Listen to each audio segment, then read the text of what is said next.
Welcome to Unscripted episode 5. We've done 5 episodes of season 2 already. Well, technically this is the 5th, but yes. Yes. Oh, this is number 5. welcome to episode 5. Yes. We are wrapping up our discussion, I believe, on meaningful community. So we've walked through what it means to have meaningful community. I thought that last week was really helpful. At least for me, it's nice to be able to kind of think things individually and then talk them out about, what does it look like to have good friendships? Right.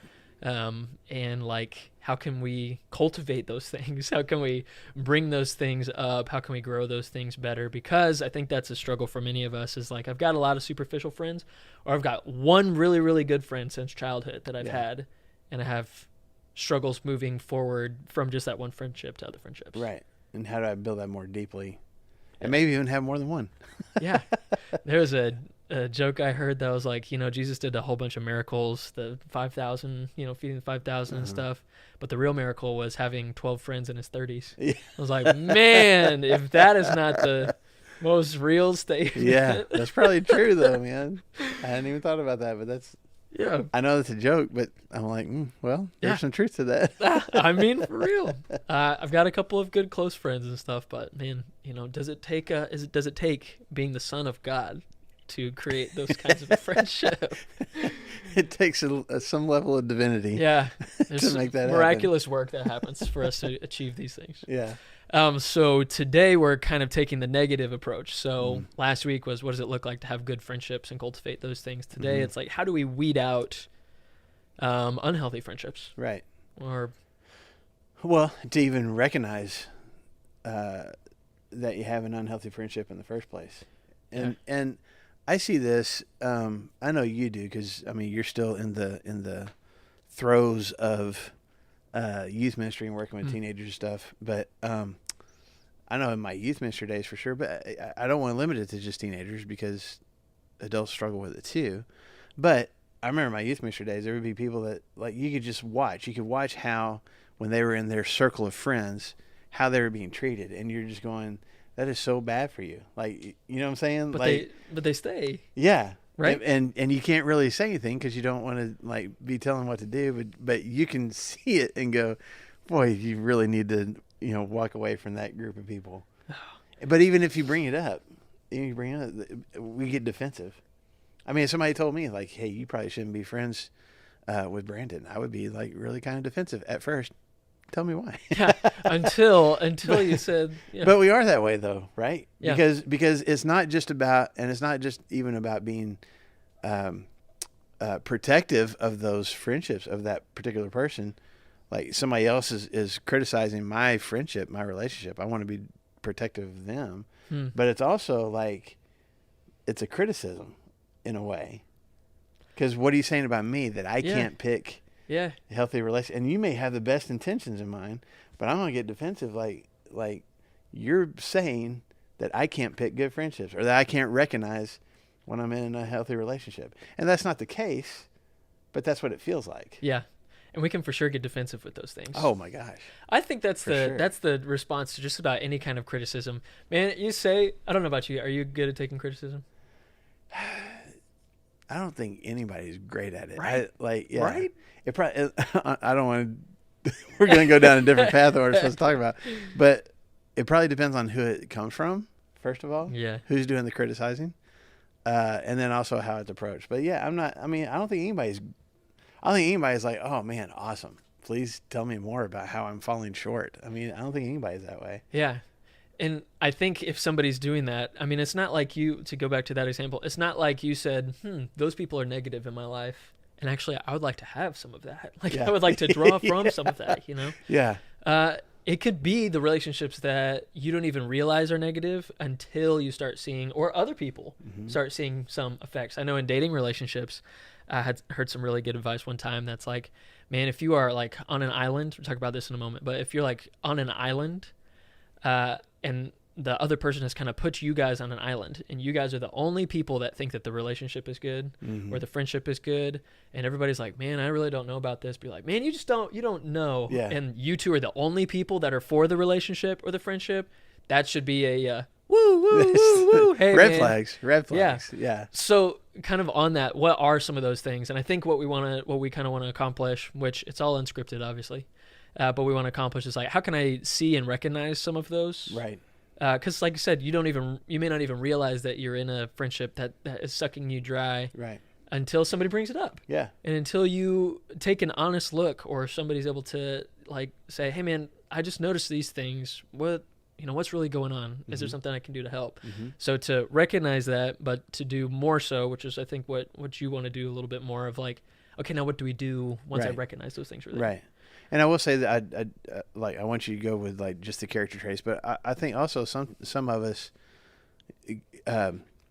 we find ourselves in these relationships, maybe more often than not, because that's all we've ever had modeled for us, and that's all we've ever experienced, and we don't know any different. And it's not, like, we don't even recognize that this friendship is unhealthy, that this dating relationship is unhealthy, that this marriage relationship is unhealthy, because I don't know any different. This is all I've ever known is, conflict and chaos and manipulation, whatever. That's my norm. Yeah. So for sometimes it's, you can tell me like, you're in an unhealthy relationship. No, I'm not. I'm like, this is all I've ever known. This is the archetypical relationship of everything that I see. Right. So how could that possibly be wrong? Right. And so it could be a paradigm shift for some of us. For sure. Of us being able to really change our mindset and think like, man, like what's really valuable, and what are the things that are actually, I've said it, are like sucking us dry, or just like, what do those things look like? Yeah. So what did you come up with? What are some of the character traits? Depending on people smarter than myself. So there's a TED Talk that I listen to. Which, do you TED Talk? I don't know if you TED Talk. Do you TED Talk? Make TED Talks? No. No. Have I ever watched one? Probably once or twice. Okay. I think, man. That sounds like I don't need anybody else's help. I don't mean it. That's just not anything I do. I was not implying. You know that I watch nerdy podcasts and that like ask questions and stuff. And so there's this one. I'll have to make sure that we have the link to this one in the bio of this. But it was this one psychologist, and she specializes in friendships and relationships. And so what she did was like, I think it was like 5. Let me see what I've got. 5 signs of an unhealthy friendship or an unhealthy relationship. So in her TED Talk, I'll speed through them really quick. She said, here are 5 signs for an unhealthy friendship. They can be super intense. They can be super exclusive, super jealous, belittling, and they are a roller coaster of emotional extremes. Okay. And so there you go. I would agree with all so that. But what do you mean by intense? Like, was that the word that she used, or that's your word? Yeah. Let me make sure. Yeah. She labeled it as intensity. And whenever I was talking with teenagers, I said, it just feels really intense. So now, is there anything wrong with being emotionally invested in the relationship? Yeah. That's why I'm questioning like what exactly she means, because I'm like, I have intense feelings for my wife. And is that not good? I think that's a good thing. And I've got like good, intense, like I love some of my guy friends and the people that I want to be with. And so like, what kind of levels are we talking about? What are we talking about with intensity? Like if I'm like, hey, we're going to go hang out with Marshall, and I'm like Will Ferrell from Elf, like, oh yes, yes. I'm sorry if I just blew out your ears. But is that bad? I mean, I don't necessarily think so, but I think that those emotions can kind of shift into overdrive something that's a little bit too overwhelming. Okay. So, I mean, you just ask yourself, how many texts or how many, Snapchats or how many Instagram DMs are like, or calls are like appropriate from a friend. And I think we might each say something different. Like in a 24-hour period, what would I consider of like appropriate? And so sometimes they could just be texting you or DMing you all the time and stuff. And you're like, what? This like, we've jumped into the deep end very quickly. Yeah. And it's like, just became friends, but I feel like we're like so much deeper than we are. And like, we're getting really intense with something like that. And I feel like this is more in relationships than it really is in friendships. But let's just like use you and I, like if I'm texting you, and you don't text back in like a minute, I'm like, hey, did you get my last message? Where are you? What are you doing?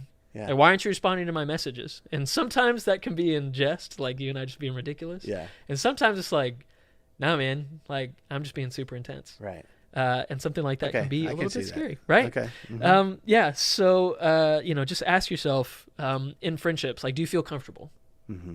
Like, do you feel like the intensity is at a right level? Yeah. If you're both Will Ferrell and Elf going, yes, okay, maybe that's acceptable. Yeah. But just I think it's good to ask yourself, like, do I have space to breathe? Do I feel comfortable? And we shouldn't be thinking like, whoa, like, calm down, dude. Like, we're just like grabbing lunch. Like, don't send me 20 texts about grabbing lunch and stuff too. So, super intense. The next one was like super exclusive, which you don't have any questions about that. No, that makes sense. Both in a dating relationship and in a friendship. Being like, you're not allowed to hang out with anybody else or talk to anybody else. Or maybe I choose to do that on my own. Yeah. Like, I am going to cut other people out of my life because I want to focus so much on this person. Yeah. That's unhealthy. Yeah. For sure. And I feel like in today's day and age, it isn't like, it would be so funny if you have an adult friend that's like, you're my only friend. And like, don't hang out with anybody else. You and I are friendship exclusive. So this makes me think of, this isn't my story. I had a youth group kid who, now she's an adult, has kids of her own. That's how long ago this was. But she was talking about, we were talking about friendships one time in the youth group. And she was talking about when she was in elementary school, and I'm saying like second grade or something like that. And she had a friend who like made her at recess time, like told her whether like, you're only going to play with me. And she was like, okay. And then there would be a day where that particular friend was like, okay, I'm going to go play with these people over here, but you're not allowed to. You have to stay over here.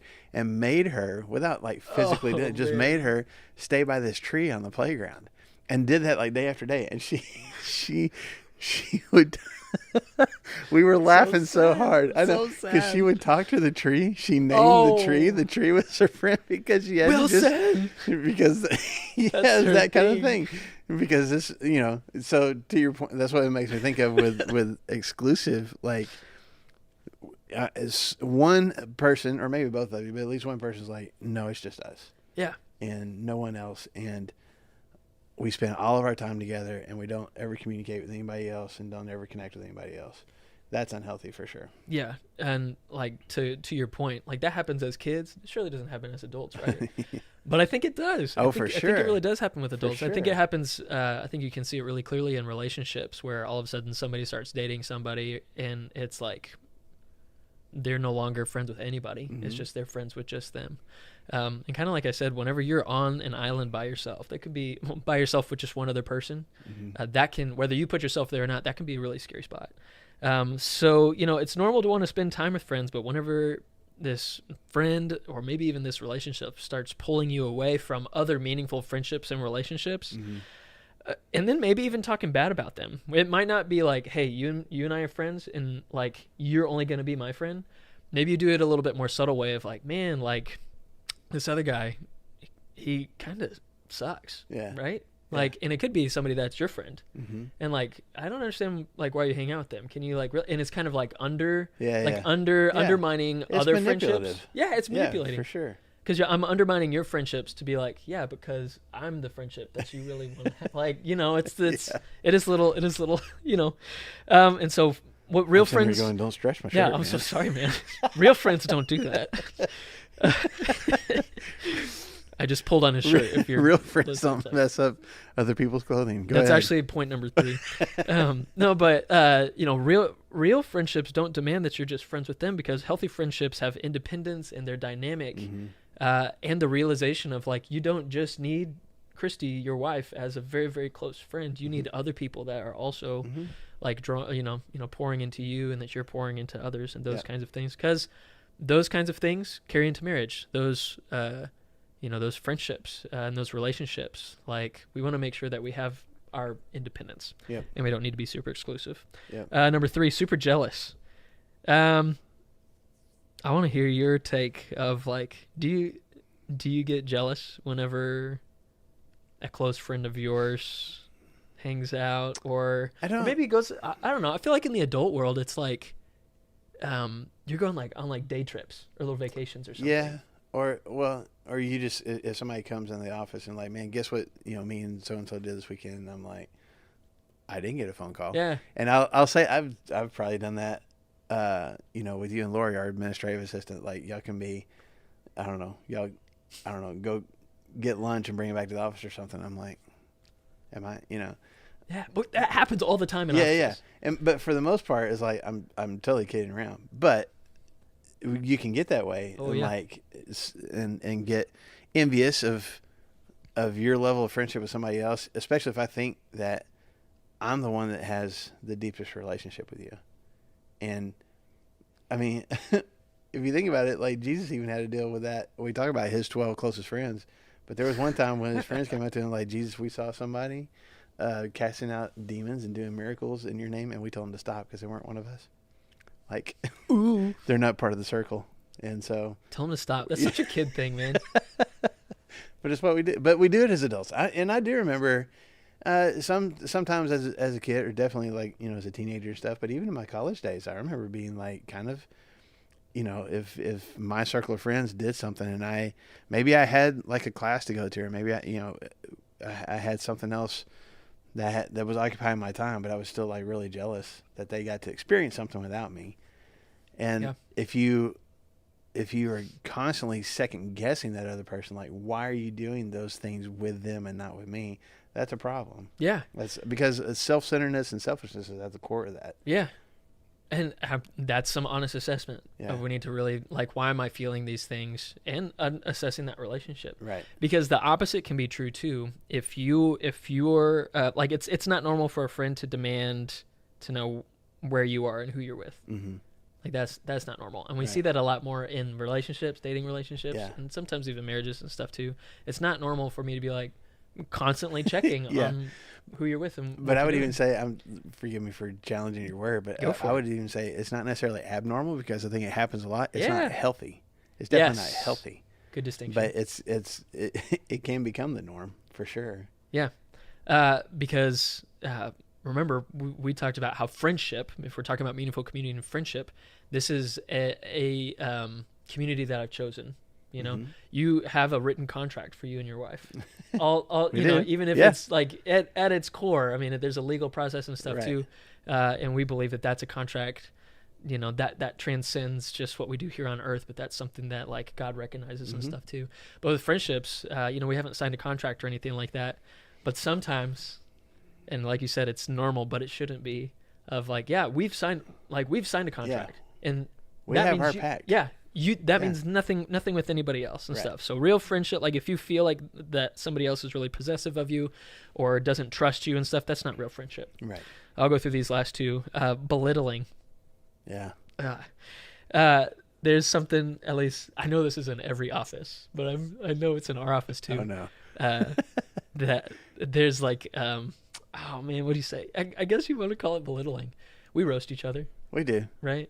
Yeah. We we'll Yeah. punch each other, get and us with Laurie and our children's minister Andrea as well. Mhm. But we just do little jabs and stuff like that. And there's a good part of us, being able to roast each other and stuff too, because there's some camaraderie that's made through those kinds of things. Right. But in a friendship, if it becomes like a regular form, a normal part of communication, of I'm always telling you like, man, that's a dumb shirt, you shouldn't have chosen that, Yeah. or these kinds of things, just belittling over and over again, those kinds of things can become a huge problem, Mhm. because I become okay with the way that you talk to Right. me, and I become okay with the way that you belittle me and say, it's just the way that things go. Yeah, and part of that, we were talking about how like the jealousy and stuff is more self-centered with the belittling, especially if I'm accepting of that in this relationship. If I allow that, and just like, oh yeah, that's just the way he is. That's just the way she treats me, or what it is what it is kind of thing. There's some self-esteem issues there. Yeah. There's like, I'm not valuing myself very much if I'm allowing somebody to constantly tear me down. And we've already mentioned verses in other episodes of this of what God calls us to as far as being encouragers and not saying hateful things that actually tear down, but say things that build each other up. Yeah. But we can get to the point where we just accept it. This is what it is. I mean, man, you do see it in marriages too. I mean, you'll see a spouse, really just insult their spouse in a room full of other people and kind of laugh and about it, like, just, yeah. and like, that's not good. That's not healthy. Yeah. You know, you got to be really cautious about that kind of stuff. Yeah. Morgan and I have tried to make a very, very conscious effort, and I think we actually talked about it in marriage counseling stuff Mm-hmm. too, of that anytime that we're in a group, it's not that we say things that are untrue, but if I were to say anything to the whole group about my wife, let it be known that it will be positive. Yeah. It will be something that builds her up Yeah. and something that makes her look good. Yeah. Instead of like, oh man, like she's just always late, isn't she? Yeah. And we're like, ha ha ha, Yeah. but like, man, that can really work on you. Oh, for sure. And that can really like, For sure. And so the thing would be like, to tell that person, like, man, I like this really bothers me. The unfortunate part of that is that many times a person like that would respond of like, man, you're just being too sensitive. Yeah. Get over it. Get over, like, it's not like, just take a joke, Yeah. man. Like, it's not a big deal. But to your point, it seems obvious, but man, good friends build each other up. Yeah. They don't tear each other down. So, if I can throw another scripture in here, Go. I don't, this is terrible. I don't know I always have to look up the exact verse. It's in the book of Proverbs. I know this for sure. That's a And book of it's- friendship, by the way. Yeah. And Solomon says, he uses this analogy. He says, like a madman shooting flaming arrows is the one who insults his friends and then says, I was only joking. And that got pointed out to me when I was younger because that was one of my catchphrases. I did that a lot. I just ripping people like, just kidding. And like, you think about you're just a crazy person with you're shooting flaming arrows in the air. And not You just don't arrows, even know. flaming arrows. Flaming arrows. Like, They're going to do long lasting damage, but you have no control over that. And that's what our words can do, And if I'm in this relationship, whether it's a dating relationship, friendship, whatever, where I'm constantly tearing you down, I have control over my words, but if I'm just randomly just shooting things out, I don't control what kind of damage that does. yeah. Well, that's what James says about the tongue. Yeah. You say these things, and it's a small spark that creates a huge fire. Yeah. And all of a sudden, you look around, and there's tons of people that don't want to be your friend. Right. Ouch. Yeah. You rectified those problems, yeah? I'm trying to improve. It's a work in progress. Last thing I'm thinking is the emotional extremes. Mm-hmm. You like roller coasters? I do. I also like roller coasters. Yeah. I feel like roller coaster friendships, I would like or dislike more, and I feel like I can think of things too. I can think of things too. Mm-hmm. Woo-hoo-hoo. I need a little bit more of this coffee. So in your friendships, you got really, really high highs Mm-hmm. and really, really, really low lows. Mm-hmm. So there can be like hateful and hurtful comments of like, man, like and it's the arrows that you're talking about. Man, like you're worthless. I don't even know why we're friends. Yeah. And you just you say those things, and man, those things can happen whenever you're having arguments and stuff like that. But then they apologize and they promise it'll never happen again. And be like, no, like you're the one. Like I feel like it's a relationship. You're the one for me. Like you're the only friend that I have. Yeah. Like, these kinds of things. But that's unhealthy, and honestly, it just can be really, really dangerous. Yeah. It can Did be you really ever see the movie? So dumb it popped in my head. The movie Happy Gilmore. Oh yeah. When Adam Sandler's the golfer, and like at the very beginning, like that's one of the things he talks about is just the extremes in his own emotions. And he's like, his girlfriend's breaking up with him, and she walks out of the apartment, and he's yelling at her, and then she gets downstairs, and he gets on the intercom. He's like, "I'm sorry, baby, I didn't mean that." And then, he yells through the intercom again. He's like, "I'm sorry, baby, I did," just like that whole back and forth. Fine. But being in a relationship with somebody like that, that's constantly those highs and lows, can be exhausting. Yeah. And there should be some predictability. I feel like that there should be like a foundational steady state. Yeah. Of like, man, it's okay for us to get frustrated and for us to think that we're not going to get frustrated with our friends or upset or even a little bit of or jealous have the and stuff really too. big highs too. There's going to be stuff to celebrate more than other parts of our relationship. But there's a steady state that we can come There's to. a baseline. Yeah, it's where it's like, okay, this is the norm though, right? Because we're walking through life, so it's hard to figure out that. Yeah. So we need to be able to, get real help with those kinds of friends, and I think it takes other people being able to point those things out. And those relationships can be really manipulating. Of I hate you. I don't even know why we're friends. And like, nah, come on, baby. Yeah. Like it's fine. It's fine. All good. And that's really, really scary. But friendships are always constant, have a steady state, and they have. I think love would be. Remember, that's what we talked about last week. The Hebrew word for love is aheb. Yes. Aheb, and it's this special form of love, and I think that needs to be the steady state. Right. coupled with, I would attach to that respect. Mm-hmm. There has to be a steady state of, even when I'm upset with you, or even if we're like really celebrating, we have this core thing where I respect who you are. I respect your talents and gifts and abilities. I respect just you as a human being. I see value in you, and that needs to be a part of that friendship, dating relationship, marriage, whatever it is.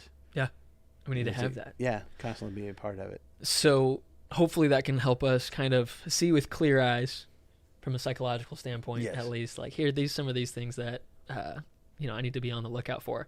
But I'm even more interested in, okay, so once I recognize those things, what does that look like? If we're using the analogy of, well, we cultivate good friendships, we grow them, we fertilize them, we prune them, we keep them growing so they can become something that's beautiful and fruitful. So how do we weed out, not like I'm going to pick this friend, but like how do we make those things more healthy? Yeah, I think just real quick, just some of the things off the top of my head. One is communicate. And I know Christy and I did you and Morgan's premarital counseling. We use that word a lot. Every premarital counseling situation that I'm in, that's the word that couples hear the most from me. Yeah. It's communicate. We got to talk about it.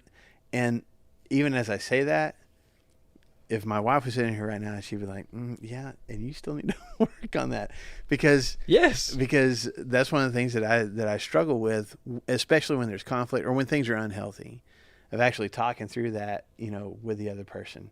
And like take dating relationships, man. When I was a teenager, if I was dating a girl and I was like, man, I don't want to date this girl anymore for whatever reason, I would never have a conversation about that. I would never talk to this girl that I'm dating and go, I think we need to break up, right?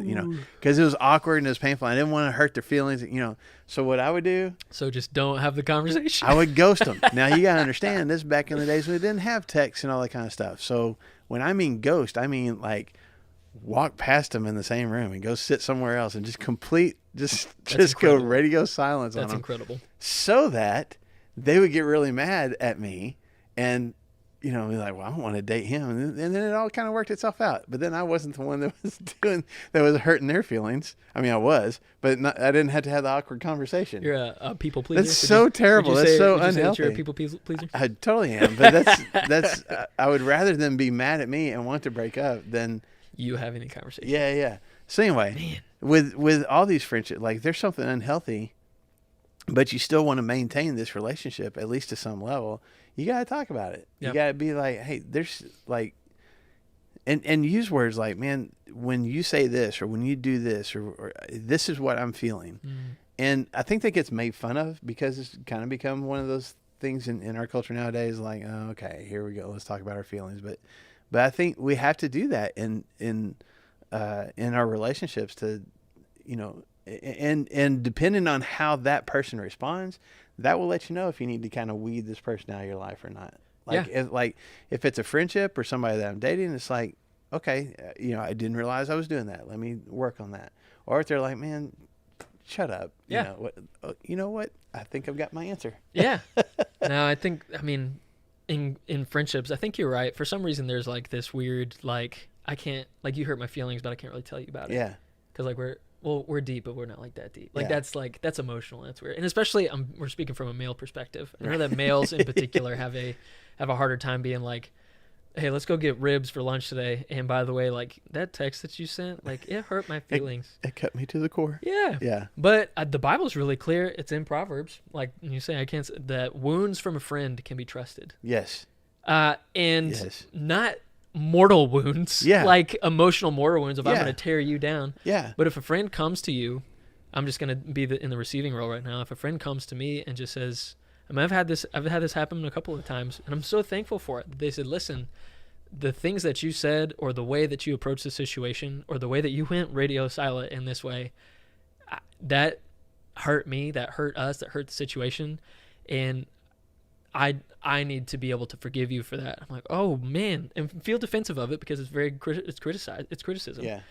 But how life-giving that a wound from a friend can be trusted. Yeah, it is a wound. It hurts, but I can trust the motivation behind it and the heart behind it. Yeah, that goes For back sure. to the criticism. It depends on who is giving Yeah. it and how much I trust them. Yeah. So communication, 100%. Communication, big deal. And also, we talk about friendships and dating relationships, but definitely in a marriage relationship, man, you got to talk about that. We have too many couples that are just coexisting because they can't have those kind of conversations. The second thing that I think of is you got to set some boundaries. If this is a hurtful relationship that I'm in, then I need to set some boundaries. And there's an entire book that I recommend to people What's it called? Boundaries. That kind of helps from a biblical perspective. Like, here's how you kind of, set some parameters and just go, like, this is how much I'm going to allow this person to be this, this is how deep I'm going to allow this relationship to be, at least for now. This is how much I'm going to trust this person. The boundaries might shift, they might move, but I know for sure this is what I consider to be healthy in this relationship. And if you're going to go beyond that, then we need to do something different. Yeah. That's really vague talk, but it's, I'm not going to allow this person to talk down to me anymore. That's a boundary that I'm going to set, and we can communicate and we can talk, but I'm not going to allow myself to be in a position with you where you can rip on me and tell me how much I suck and all that kind of stuff. I'm not going to do that. That's a boundary that I'm going to set, and just kind of setting those kind of boundaries. And the thing that I think of, I don't know if this totally makes sense or not, but Jesus gave an analogy one time of saying, like, if a king's going to go to war, he's going to sit down first and decide, do I have enough troops to go to war? If somebody's going to build a tower, they're going to decide, do I have enough money to do that? I'm deciding ahead of time what my limitations are and what I can do. Yeah. And I need to do that with relationships too. And maybe I'm already in the relationship and maybe it's a little more difficult because now I'm going to have to set some boundaries while I'm in the middle of it. But still, that's a healthier way to deal with potentially a negative relationship. And if that person's like going to keep doing those things and breaking those boundaries, you weed that person out. Like, I don't need to be in this relationship anymore. Yeah. It's almost fences. It's not that you're fencing them in. It's like, listen, this is what I believe to be appropriate and life-giving for me. And obviously every friend and every relationship is going to bust past those boundaries at some point and have to reel them back in and everything. Right. But you're talking something that's like, I've set these things. This is something that I've found consistent, and now I'm going to set those boundaries more. But it's also setting boundaries for myself sometimes too. Like, I'm not going to put myself in a position to be hurtful to somebody else or to allow them to be hurtful to me. I'm like, we're not going to spend as much time anymore, or we're not going to talk about these particular topics, or we're, because I don't like who I become when I'm in that situation. I like, there's some friends that I have that we have been vocal to each other and said, listen, we've said these words out loud. To preserve our friendship, I think that we should not talk about these two things. Yeah. And you know what? It's been pretty good since then, because we could get so hot, and just to know myself and to know the way that our two families operate and stuff. That's the way we want to preserve the friendship. And so we've set that boundary, and that's become healthy. Yeah. And you can do that with family. You can do that with friendships, whatever. And then the last thing that I would say is sometimes you got to get a little bit drastic. Like, we do need to weed some people out of our lives sometimes because it is so unhealthy. And again, Jesus talks one time, now he's talking about like sin and temptation. He's like, if your hand is causing you to sin, cut it off. Your eye is causing you to sin, gouge it out. And I don't think that Jesus is talking about walking around maiming ourselves, but the principle is, like, don't keep doing something that is obviously a problem, and don't keep allowing something to be in your life. Like, that's the whole thing with, people with frostbite or gangrene or whatever. You cut that thing off, man, because it's going to continue to grow and spread and make other parts of your life unhealthy. Same thing with this particular relationship. Now, it's easier to do. I say easier with a friendship or a dating relationship. Marriage is more difficult, but even with a marriage, I'm not saying you should run out and get a divorce because things are bad, but you get drastic. Like, we need to go to some therapy, or we need to sit down. Like, let's read some books. Let's do something different than what we currently are doing. And the same thing with friendships and relationships. Like, something's got to change, and it's got to be drastic. I can't just be like, this is a bad day, and I wish things hadn't gone that way, but it'll be better next time. Like, no, we have a track record of things going this direction. Let's let's change that, or let's be done with it. Yeah. And just, sometimes you got to cut it off. Yeah, and I know that might be difficult because I know It's kind of harsh. Well, lots of people, the very negative relationships that I have are the people that are on my team that we've got to do work and stuff with. Right. And so, I mean, I think that's when you can not get HR involved in a way that is like really negative and stuff. But I think having a conversation, this is the way that Jesus lays it out in Matthew of like, listen, you go to that person first. Right. And you try and establish that boundary. Sure. You communicate. You communicate. You do all that stuff. Yep. And then from there, and I mean, he's talking about like, just negative things in the church and stuff too. I think it applies to friendships and everything too. But then you take that to one other trusted person, which I mean, could be your HR rep, right? And be like, listen, like we are trying to accomplish these tasks, and we are just unable to. And so you help us establish a way to make this right and to make this good. And then if we need to involve other people and stuff too, but it starts with that person, right? And then being able to bring even a mediator in or something to be able to work on that. Yeah. And that can be tough in the workplace. I know how that goes, to be able to do that and do that well. Yeah. But even just the drastic, like this, I may need to stop dating this person. I may need to stop being friends with this person. If it's a work relationship, I may not be able to completely, remove that person from my life, but I may need to get a little bit more, blunt and a little bit more direct and set some harder boundaries and things like that. And that's hurtful. But it's necessary in order to maintain my own mental and emotional health and even my spiritual health. I mean, unhealthy relationships affect every aspect of our lives. Yeah. How many times you go home and thinking about the conversation that was just had. Right. And it weighs it on produces more stress and anxiety and all those kind of things. So we hope this has been, somewhat helpful for you guys. I hope that God is blessing you with some good relationships, and if that's been a struggle for a while, maybe there's some things over these last few episodes that have been helpful with that, and then especially today, if there's been an unhealthy connection that you've had in your life, maybe this has helped a little bit. Just next steps. What do I need to do next in dealing with this? Yeah. So I think we're going to take a little break, at least in real time. We're moving into spring break of 2024.